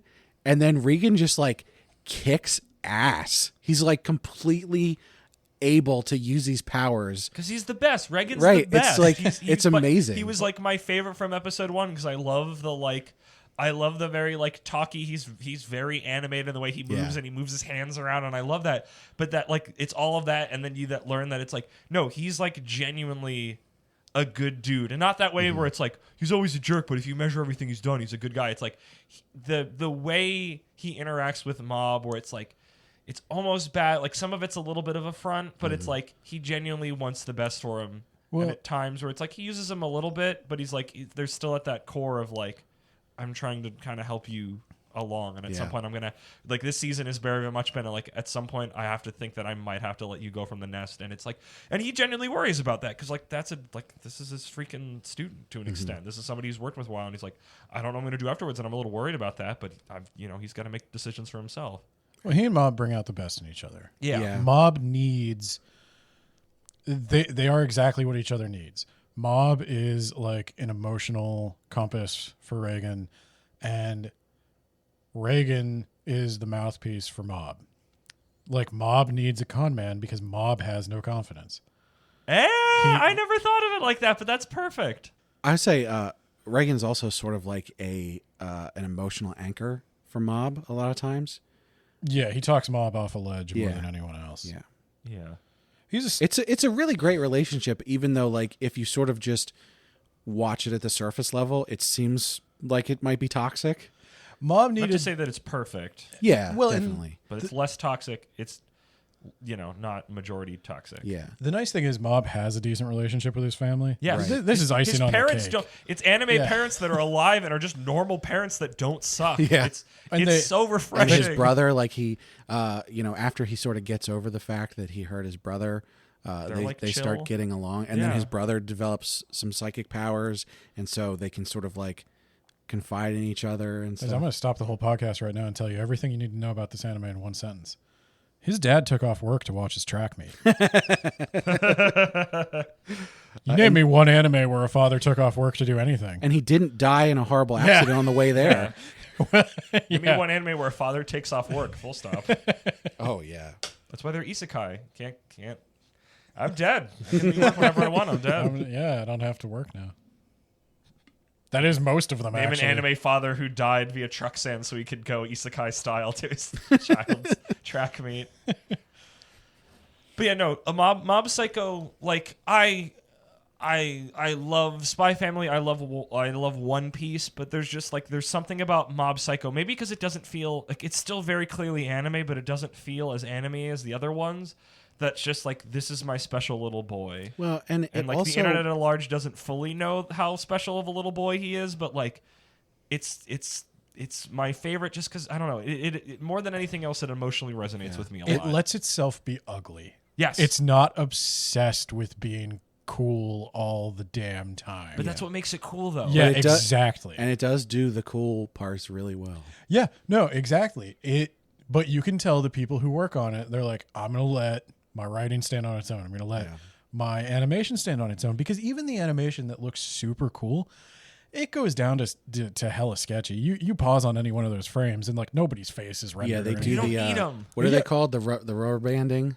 They do that a lot. Rubber banding. Yeah, it's where like you draw to get the idea of motion well. You sort of like take your character model and just stretch it. Oh, out. the squash and stretch stuff, or like Yeah, swatches or stuff. Yeah. Yeah, they understand movement. It's all very kinetic, and I love it for that. And it's cheap, but it looks good. They save the money for when they need it. Yeah. They've been these incredible. Every season has these incredible. I think every episode is like a. Sakuga.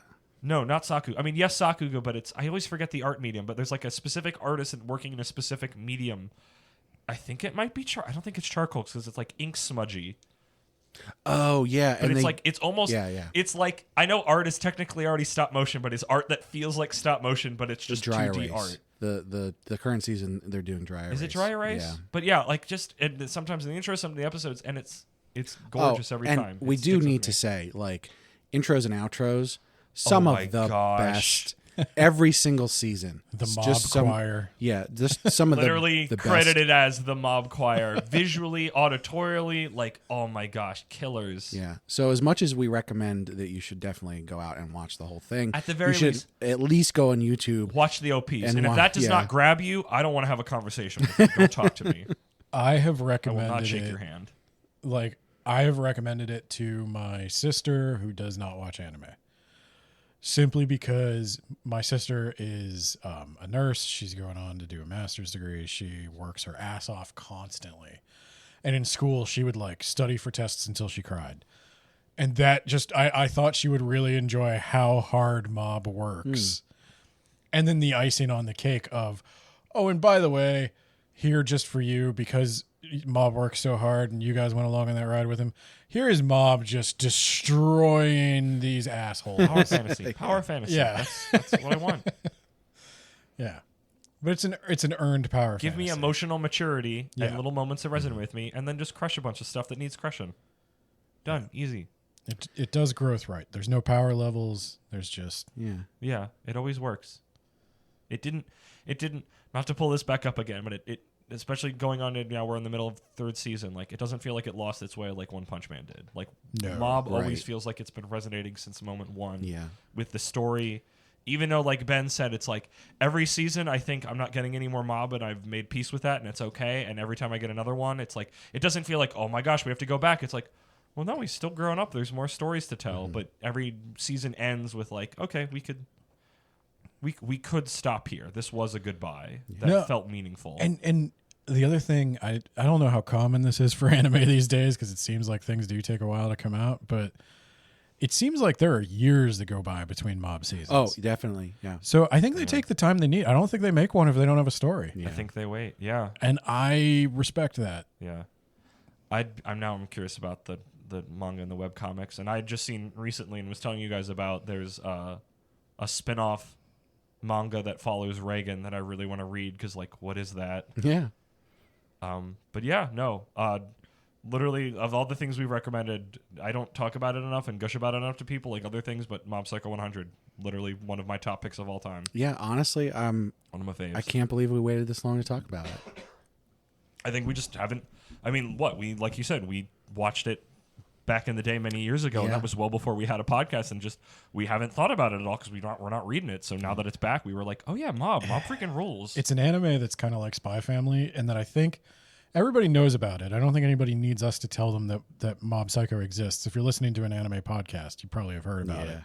But you may have the wrong idea about it. Yeah. Like if somebody explains to you the plot of Spy Family, it's like, yeah, that is the plot, but that's it's not, not. what it's like. When I describe it to you like that, it sounds like, and your brain is thinking about it as an anime, you're gonna see something else in your head, and it's like it's Yeah, not that. And I feel like Mob is the same thing. It's like whatever you're thinking, it's not that. If you like anime, Mob is worth a shot. Yes. If you don't like it, you're not okay. That's fine. One or two episodes is probably enough to know. Oh yeah, no. you should know by the third episode if you're gonna actually like it. Yeah. Yeah. So yeah, definitely check that out. A very high recommend from us. Probably in the top 10. It's I in would my say top 10 anime of all time for me. Yeah, Yeah. of all Easy. time, I think. Easy. So let us know if you've watched it. Let us know what you think. If you haven't watched it, go watch it and then let us know what you think. Yeah. Or watch the at the very minimum, watch the OPs. Yeah. They're so good. I'm gonna go watch them right after this.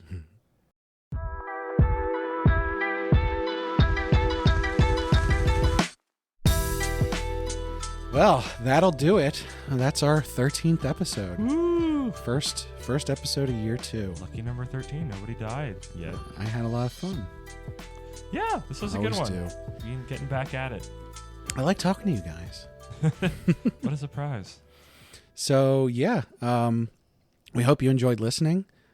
We really appreciate all of our listeners, especially our German listeners. We know you're out there. But yeah, we'd love to hear from you.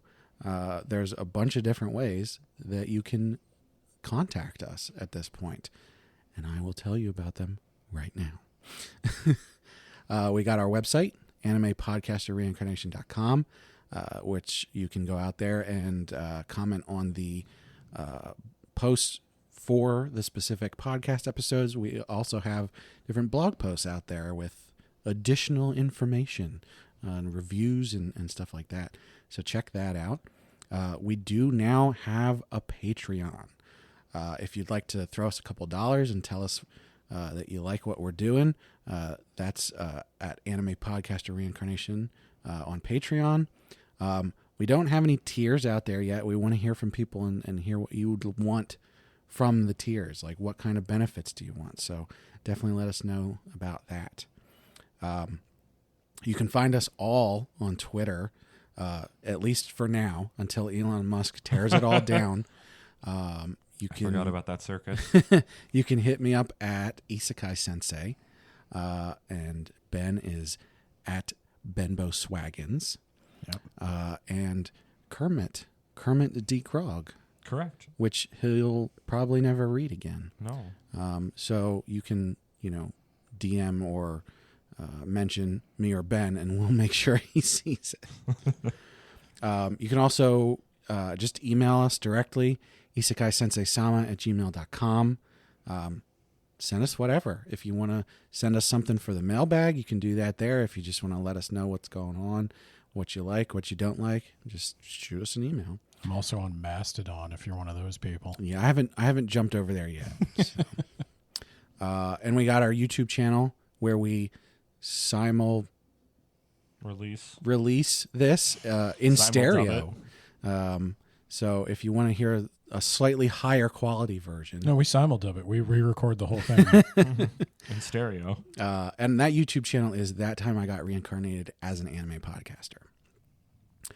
You can also hit us up on Good Pods. That's another place where you can comment on the specific episodes. Ben hates Good Pods, but you can at least comment there and let us know what you think. I mean, I like it more. The worse Twitter gets, the more I like Good Pods, I guess. If they get their website in gear, they might actually get an audience.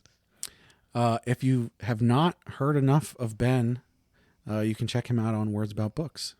Yeah. You got anything interesting going on right now? I'm debating. I'm reading the Faraway Paladin light novels. Oh. I don't know which podcast that is for. So, I don't know. Let me know. All right. You can find me here. If you are interested in hearing me play video games with my buddy Noah, coming up, hopefully finally starting next week, at 3:30 to 4:30 on his Twitch at +2 Comedy, we will be playing, I believe it's called Return of the Obra Dinn. Oh, nice. Which I'm very looking forward to. I have played it. My friend Noah has not. I feel like our puzzle brains combined will be a good time with this. So Any specific days you guys play? I'm on. We usually would do that Wednesdays from 3:30 to 4:30 is the day that I'm usually on. He streams games every day 3:30 to 4:30 on that channel, but I'm usually on for Wednesdays. So cool. Come check me out there or on +2 Comedy Gaming where he puts the vibes. Awesome. So once again, thanks for listening. We really appreciate it, and we hope you enjoyed it. And if you find yourself in an unknown land, you have my permission for cultural appropriation.